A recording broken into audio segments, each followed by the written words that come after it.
The New York Mets play their weirdest series of the year, suffer their worst loss of the year, and yet are still the first team in Major League Baseball to 20 wins, and they end the series on a somewhat good note. Welcome back into the Bleav in Mets podcast. Chris Schubert, Jack McKessie here with you to recap what was a weird series. Jack, how are you, my friend?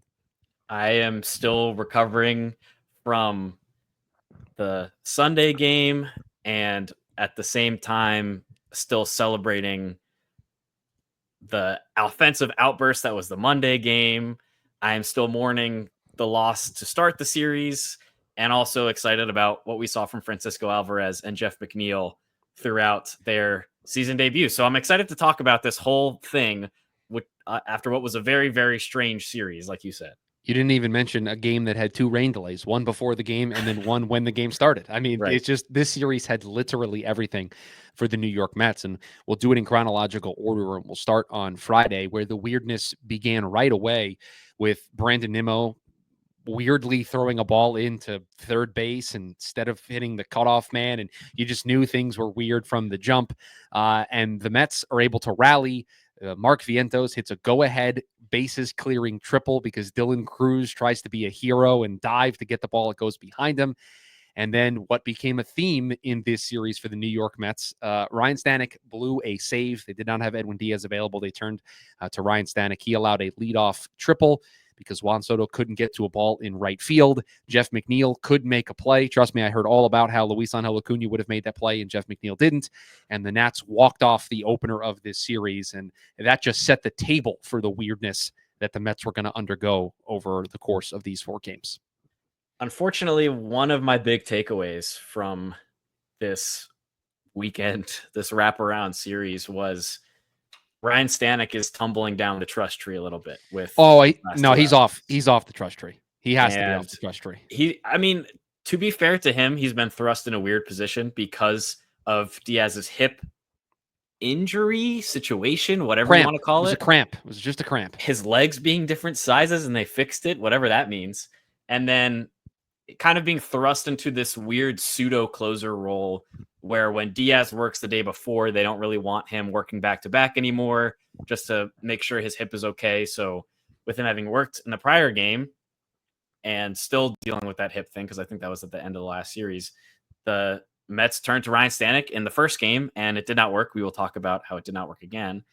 But another takeaway that I had from just the game-winning play, the game-winning hit from James Wood and the lack of athleticism from McNeil, I guess, is more, I was less mad about McNeil's misplay, if you want to call it that, and more in awe of CJ Abrams' speed, because that guy was just going to score as soon as the ball was hit. And I'm not like concerned or worried, which is the same thing, about Jeff McNeil's defense being a big issue in his comeback to the roster after starting the season off of it.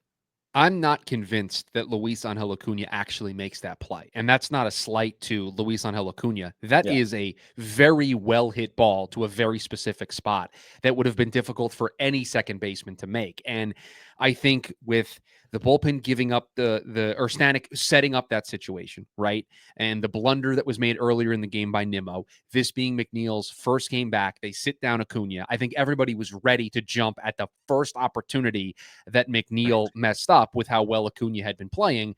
And it just so happened that it came in that spot in the first game that McNeil had played. Again, I'm still not convinced that Acuna makes that play. I'm not. He might get there. I still think it's a hit, and I still think the inning is continuing. I don't think the Mets actually get out of that. And the other thing in this game is the Mets dug themselves a 3-0 hole, and they went after a bullpen that has the worst bullpen ERA in all of baseball, and they were able to come back, and you felt like, yeah, this is the script. Get to the Nats bullpen, you're going to be able to score runs, and then you have a lead. This bullpen's been excellent, but this goes back to something you and I have been talking about a bunch of times is you need to get more length from your starters, so you have to stop asking the bullpen to get so many outs every single day, because at some point they're just going to run out of gas. They're just going to be tired. And I wonder if what we saw in this series is the first signs of that fatigue hitting this group as a whole, because they've been asked to do so much. And Ryan Stanek, who had been a reliable, I mean, when the playoffs ended, he was the only guy on the trust tree. I mean, it was it. It was Ryan Stanek and nobody else. Yeah. But I think when you blow 2 saves in one weekend, you have to be removed from the trust tree until further notice. So it was a rough weekend for Ryan Stanek. It was a really nice bounce back for the Mets in the second game of this series, a weird game where, I mean, statistically, I don't think it counts, but I have zero qualms about calling this Clay Holmes' best start in a New York Mets uniform, because he deals with a rain delay that delays his ability to start. And then while he is out there on the mound in the bottom of the first, they have a 46-minute rain delay in the middle of an inning, and he comes back out and he still ends up having just an excellent day. Ground ball after ground ball, finished the day with 10 ground balls, gave the Mets a decent amount of length. I think because of the rain delay, the Mets weren't going to push it, but he was cruising to a point where I think if this was a normal day, they could have asked him to continue to go. You saw the first look of McNeil in center field and Acuna at second base. And I have some info, some stats on that. And you've seen the way the Mets are going to deploy Acuna at second and McNeil in center field. It is going to go basically hand in hand with their ground ball dominant pitchers. And so far, Holmes this season is third best amongst the starters with a 51% ground ball rate. The two that are higher, Canning at 53% going into his start yesterday, and then David Peterson at 55%. That's when they're going to deploy this, because they want to have their best infield defense, and they want to know that if the ball gets hit to the outfield, it's not going to be a ton of times when McNeil's in center. And so they rolled it out. And you want to talk about playing to the numbers and playing to the strength of your pitcher, a Washington Nationals offense that all they do is hit the ball on the ground. And a pitcher in Clay Holmes whose bread and butter is, I'm going to make you hit ground balls. And it was just ground ball after ground ball after ground ball. And it was just an excellent game plan. And that's the other reason why I would classify it as Holmes' best start. Just all the rain delay nonsense and being able to get that many ground balls, and an offense that only needed a Francisco Alvarez 2-run home run that he snuck inside the foul pole after Jesse Opposite Winter field worked a huge at bat to draw a walk in that spot. Or sorry, it was a 2-out single. He worked the count full and then had a 2-out single to set up the Alvarez opposite field home run. That was all the offense the Mets need, and they bounced back nicely from blowing the game the night before. Yeah, big takeaway here is, like you said, Clay Holmes. Obviously the strikeout numbers weren't there. He only had 2 in the game, but when you look at what he had to deal with, it really felt like his first challenge as a starter, almost, because of the weirdness with the rain delay and having to go back in the dugout and then come back out and have the expectation that you're going to still give some depth, even with all of the weird rain delay shenanigans going on. And to go out and give the Mets 5 innings there after, again, all the weirdness after a brutal day the day before, it was nice to see like a similar philosophy, I think, with how Kodai Senga has been pitching recently. Obviously, it ended with a lot more hits for Senga in the first game of the series, but pitching into the strike zone, letting the ball get put in play, and mostly on the ground, and letting your fielders behind you make plays. And the result of that, even if you're not striking out a ton of guys, his FIP for the year right now, fielder independent pitching, is 2.18. So that's essentially his ERA, regardless of what the field looks like behind him. Like, he's pitching well. His pitching value is very high. And again, being able to deal with the rain delay stuff as a former closer, I think it really needs to be emphasized here, and go back out there and give 5 solid innings. And the bullpen having a bounce back day as well was just a really nice comeback, like a sign that this Mets team is able to flush the hard losses the day before and come back and pull out the win. And we'll talk about that happening again in the next couple of games. Yeah, they certainly have made that part of their identity this year, after it was a major part of their identity last year. And yeah, this wasn't a pitching outing where Clay Holmes lit up the box score with strikeouts and whiffs and just had nasty stuff and had the Nats looking silly. Like, it wasn't a start like that, but it was very similar, I think, to the Kodai Senga start in Sacramento, where it was 7 innings and I'm just going to pour in strikes in the strike zone, and you're going to hit the ball on the ground, and I'm going to have my guys out there to make plays. And you add on top of it the rain delay. You add on top of it that Clay Holmes did not look comfortable coming back out of the rain delay. He looked annoyed on the mound, and you could just sense in the back of your mind, oh no, here we go, that they're going to have to go to the bullpen early. And 2 other things I want to shout out from this game. Shout out to Danny Young, who was the first man called on after Clay Holmes to face the lefties at the top of the Nationals order, and after allowing a leadoff hit, 3 straight strikeouts. So credit to him to have a shutdown inning. And we'll talk about it here because we didn't touch on it with the first game. What a bad couple of days for the umpires. What a bad series overall for these umpires. Gosh. But these first 2 games, the triple play that was just egregious. And I'm more upset that we live in a world where the Mets can't challenge that more than I am at the call itself. It's a bad call. But the fact that if that play happens in the outfield, Carlos can ask for a replay, but the ball's hit on the infield, and so we can't look at it. It's just arbitrary and it's stupid. And I hate that the Mets got jobbed on a call like that. And then the next day, Washington challenged 3 calls that were very clearly egregiously wrong in the Mets' favor, and they got them all overturned. I can't remember a game where every time that they waited for the Nationals to decide whether or not they wanted to challenge, you knew they were going to challenge because the umps got it so wrong. It was a really, really bad couple of days for the umpires in this series. Reed Garrett was great. Max Kranick was great. The entire bullpen was great in the second game of that series to lock down the win. Good to see the bounce back from Max Kranick there as well, because he's had some shaky recent stuff going on, and obviously he was solid in the end of the Phillies series because of his need to relieve the closer in Edwin Diaz. But to see him continue to have solid outings, he's everything we expected him to be, Chris, and it's really fun to watch him rise up the trust tree right now. And as far as the umpiring goes, it was bad. It only got worse in this third game of the series, which we can talk about in a second. There's a good John Boy media breakdown of the lip reading of Carlos Mendoza confronting the umpires after the triple play false call. So if you haven't checked that out, that's a really entertaining watch. But yeah, in this third game, Chris, I don't know if you saw, but the umpire scorecard, I don't remember who was behind home plate, but he was all over the place, and it was clear watching the game. It's probably Alfonso Marquez. Because he was the crew chief for this series. It was probably him, if I had to guess. That is Simpsons character John Boy to you. Please be respectful to John Boy, who was in an episode of The Simpsons. I saw that the other day. Simpsons character Steve Gelbs. Steve Gelbs. I mean, it was a great weekend for baseball with a Simpsons baseball episode. That was cool. All right, let's talk about it. It was the worst loss of the season for the New York Mets. They have a 5-run first inning in which they are all over Mitchell Parker, just all over him. Like you couldn't have had a better first inning. Viento sac fly. Nimmo sac fly, Luis Torrens with an RBI single, and then the Nats just throw the ball all over the place for the Mets to score a run. Acuna gets involved. It's a 5-run first. That's the great note on the offensive side of things. And then pitching wise, Tylor Megill is cruising. He's doing the one thing we've asked him to do all season. Can you go deep? He gets through 6 innings. The Mets roll the dice. They say, hey, Tylor, go out there. Give us a 7th. And I agreed with the decision. Normally, I hate these decisions. I loved it from Carlos Mendoza. This is the time that you try to steal outs. And you know what? You gave him the opportunity. He worked himself into a little bit of trouble. Okay, now we're going to go to the bullpen, right? It's still we still have a nice lead in this game. We're up, I think it was 7-2 at that point. Now we'll go to the bullpen. And then a man who is absolutely not on the trust tree. I mean, he is off the trust tree completely. Yeah. Jose Butto comes in and has an absolute meltdown that sets into motion what we see happen the rest of this game, because he comes in and Soto loses the ball in the sun to start the inning. And that's when you knew things were going sideways. Yeah. But a 3-run home run draws the Nats within 1 to make it 7-6. And I think the key turning point in this game, at least for me, is in the 9th inning. The Mets get 2nd and 3rd with nobody out, and they do not get an insurance run across the plate. And that doomed them because Ryan Stanek allows a leadoff hit. This time, instead of a triple, it's a double. The Nats are able to tie it, and then they walk it off, and the bullpen has become a huge concerns because they are showing signs of leakage. Stanek for 2 days.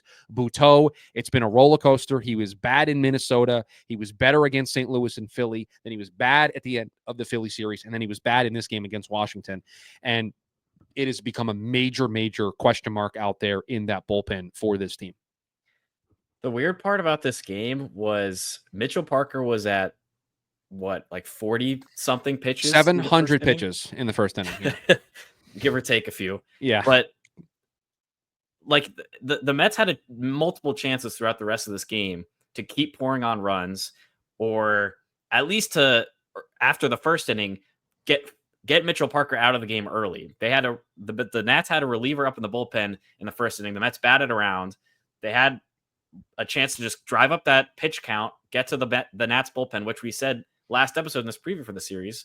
Worst ERA in baseball. Yes. The goal should have been, all right, we got on the starting pitcher early. Let's get him out of this game early, and let's keep feasting on the bullpen. Maybe give Tyler McGill some relief with, or any reliever some relief, because we can just let McGill go even deeper with how good the game is going offensively. Instead, the at-bats started getting shorter. Guys were swinging at earlier pitches, at worse pitches. Parker was able to work through the 5th inning, which was unbelievable after what the first inning looked like.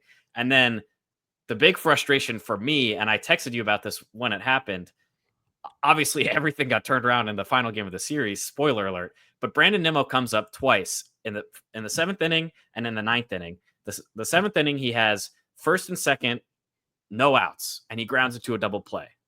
Another opportunity that I felt like for a lot of this season where we see Brandon Nimmo come up in a spot with runners in scoring position, he's not able to execute. Then the top of the 9th, like you mentioned, that second and third, nobody out, and he's the final out of the 9th for the Mets. Just really frustrating stuff. And obviously everything got flipped on its head in the finale, but like the inability to get runners to score, or the inability to, I hate the phrase step on throats, or like keep your foot on the gas in baseball because it's so weird and back and forth and up and down. But the inability for the Mets to keep pressuring when they had the opportunities to do so throughout all of this game was really, really frustrating to watch. Yeah, look, the 9th inning opportunity was the one that really stood out to me. Second and third, nobody out. I mean, we can't hit a ball to the outfield to get a run across. I mean, that changes the dynamic, right? Then you have Stanek coming in. He's thinking about Friday, clearly, right? He's thinking about what happened on Friday, but now he's got a 2-run cushion. So when the leadoff double happens, he goes, that's fine. Well, whatever, right? If worst case scenario, I give up a home run, the game's tied. We don't lose the game, right? You pitch a little tighter once that guy gets on, and you're dealing with a 1-run cushion, and it was sideways from there. But more importantly, Brazoban works in and out of trouble in the 8th, and you feel like you got away with it, right? The 7th inning was bad. You allow the Nats to come back. They threaten again in the 8th. You deal with that with Brazoban. You're thinking to yourself, okay, now here's a redemption story for Ryan Stanek. And instead, it's a clown car. I mean, it was just an absolute disaster once again in the 9th inning, and it was the worst loss of the season. And as everybody that listens to this show knows, I do the post-game shows for the Locked On Mets YouTube channel, and it was like the sky was falling. It was like the season was over. Like it was, and again, the worst loss of the season. I am not trying to excuse what happened. Inexcusable to blow a 6-run lead, to score 5 runs in the first inning and lose the game, especially when Tyler McGill pitched that well. Just inexcusable. But it was like people were forgetting this was a team that after that loss was still 19-9, 4 games clear of the Phillies atop of the National League East. Like it just felt like everybody lost sight of what this team had been doing up into this point of the season. And they got a very, very, very quick reminder of what this team has been doing and how good this team can be, because the finale of this series, when the sky is falling, coming off the worst loss of the season, they have their best offensive day of the season. They scored 19 runs. Brandon Nimmo ties a Mets franchise record with 9 RBIs. That thief Mark Vientos steals his opportunity to get his 10th to set the franchise record. He hits a home run. And Griffin Canning was excellent. 5 scoreless innings, a sub-3 ERA for Griffin Canning so far this season. Pitching lab go Burr. The pitching lab's just been excellent. And the New York Mets, again, they should win this series against Washington. It should be a sweep. They should have won every single game of the series. But the resiliency of this group, only one time this season have they lost back-to-back games. Their longest losing streak of the season is 2. And they have been so good at bouncing back, so good at responding, and it was everybody. Soto takes the ball and goes the opposite way for a double. Lindor, even though he doesn't get a hit, contributes. He gets hit twice in 1 inning. Nimmo with the 9 RBIs, all of them coming between the 6th and the 8th inning. McNeil hits a home run. Alvarez contributes a multi-hit day. Look up and down that box score. Everybody contributed. I know Jose Urena gave up the 5 runs, did exactly the job that the Mets needed him to do, which is just eat up those 3 innings, and then they DFA'd him today because he's not going to make that spot start for them later this week. Just after throwing those 3 innings and 70 pitches, he just had to wear it. Yeah. But this team did an excellent job of responding, and you thought to yourself watching this game, Griffin Canning's throwing up zeros. The Mets have a small lead. You're like, okay, the Mets bullpen's going to have to nail this one down, to lock this one up. And the Mets offense broke it open with 12 runs in the 6th, 7th, and 8th innings to just have their best offensive day of the season and to be the first team in Major League Baseball to 20 wins. This was just the Brandon Nimmo game, right? Like that's just what we have to call it now. And so how many of those do we have? How many individual games this season are one player games? There's this game. There's a couple Francisco Lindor games. Well, he had the walk-off home run against St. Louis. I don't know if we want to give that to him as the Francisco Lindor game, but that would be the one that I would consider. Yeah. I personally believe the 7 scoreless from Kodai Senga is the Kodai Senga game. Sure, yeah. So I think we have a couple. Yeah. There has not been a Juan Soto game. Not yet. Now, there have been a few Pete Alonso games. There have been a few Pete Alonso games, just because the entire beginning of the season was Pete Alonso just being him the Mets offense. Yeah, but like marquee, the entire game was this player. I think Brandon Nimmo, Kodai Senga, and then perhaps there's 1 or 2 games that specifically would be like all Pete Alonso. But yeah, they're Brandon Nimmo.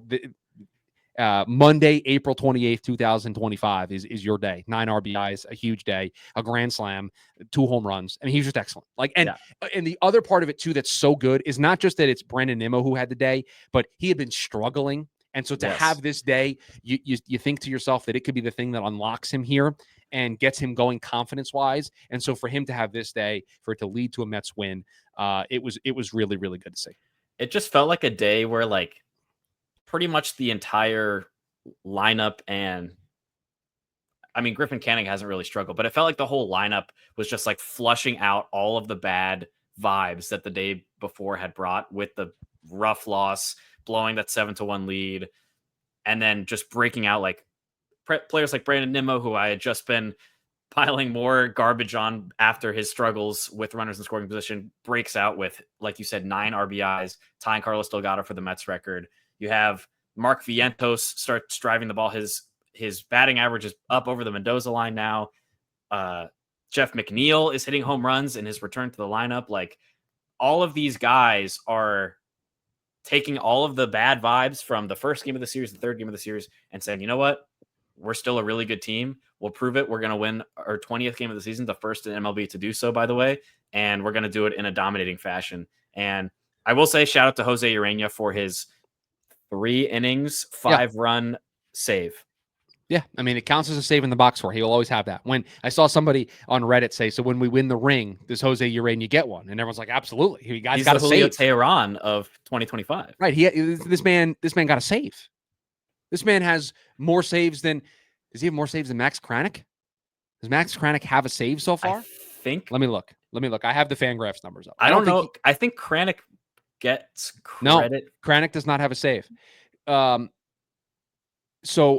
Jose Urena was tied when he came in. Tied with Huascar Brazaban and Ryan Stanek for second on the team in saves with 1.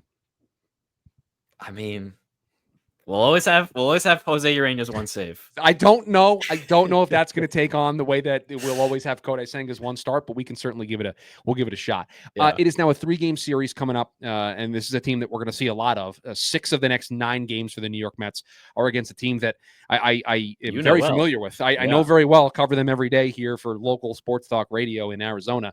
The Arizona Diamondbacks come to town, and then you guys will be out here. The Mets will be out here to take on the Diamondbacks.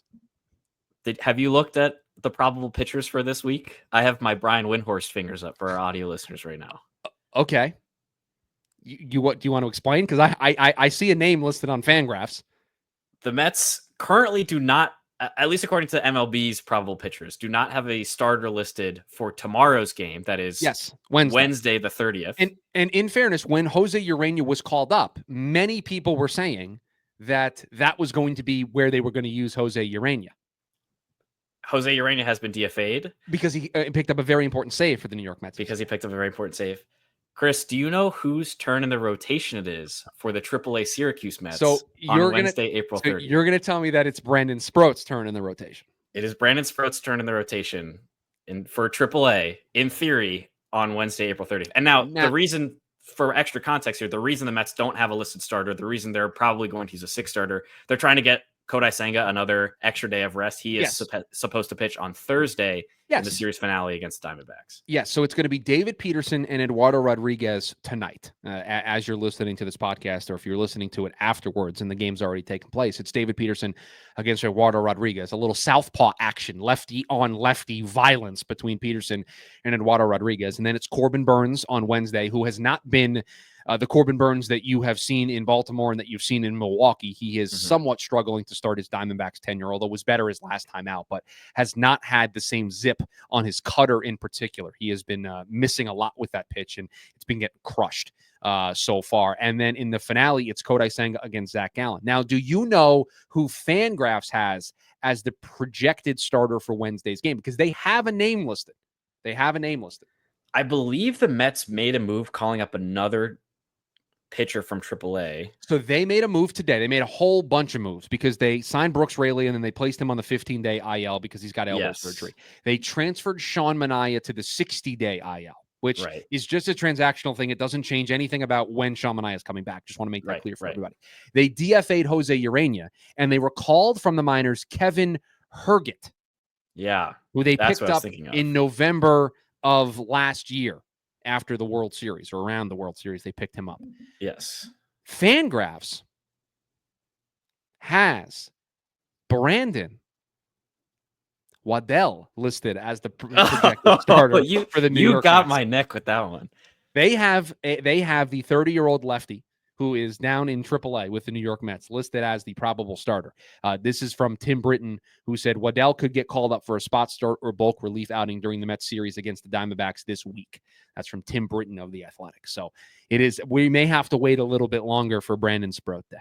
Yeah, I don't think realistically it would have made much sense. The Diamondbacks are... I'm not interested in being realistic. I'm interested in fun. And Brandon Sproat starting this game would have been fun. Yeah, the Diamondbacks are a scary lineup to have to face as your MLB debut, but it's okay. Yes and no. They are a right now 3-person group. It's Corbin Carroll, who is an MVP candidate. Yes. It is Josh Naylor and Pavin Smith. Well, yes, Eugenio Suarez hit 4 home runs the other day, and the team still lost. That has not been his whole season. But it has not been his whole season. He's been struggling up until this point. Yeah, the story for the Diamondbacks is their bullpen is very shaky. Their closer, Justin Martinez, is dealing with some arm issues. He's available, and then he's not available, and he missed 6 days, and then he came back. Their bullpen in general, they don't have AJ Puck. Their bullpen has been a mess. They are getting Kevin Ginkel, who picked up some saves for them last year, back for this series. They activated him today. Mm-hmm. So they have a fresh arm out there. But the story for this team is the bottom half of their lineup hasn't been producing.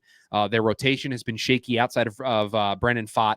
And their bullpen has been very susceptible to giving up leads. They had a 4-game losing streak last week. They blew 2 leads to the Rays, and then they blew a lead on Saturday to the Braves last week. So they've been giving it up left and right. So you're catching a team that's 15-13 coming into this series, and they're not playing their best baseball.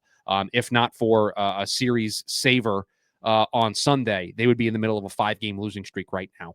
They're not playing their best baseball, but you get Burns and Gallen. That's scary, right? If those guys are at their best, they have the ability to shut down an opposing lineup. So hopefully Peterson and Senga can take care of business, and whoever the Mets start tomorrow in that series can figure it out. That's going to do it for us here, but a little bit of a programming note, because the co-host of this podcast, Jack, is leaving. He's going on assignment. He is going to Japan, and what we are deciding to do, and we don't know how this is going to land. This is a very much an experiment on our parts. But what we are going to do is we are going to continue to recap series while Jack is gone. He's going to miss. Well, you're not going to miss. You're going to watch. But the next time we are back together, the two of us, is going to be what series? You know this better than I do. It's going to be not the next series or the series after that, I Bleav. Because they play the Diamondbacks. We're going to do our experiment for that series. It's the Mets Yankees series. It's the Subway series. So that's after these 3 series. Yes. So your next 3. So I'm not going to be around for any of the Diamondbacks games. Yes. I'm not going to be in the country for any of the Diamondbacks games, or the Cardinals series, or the Pirates series.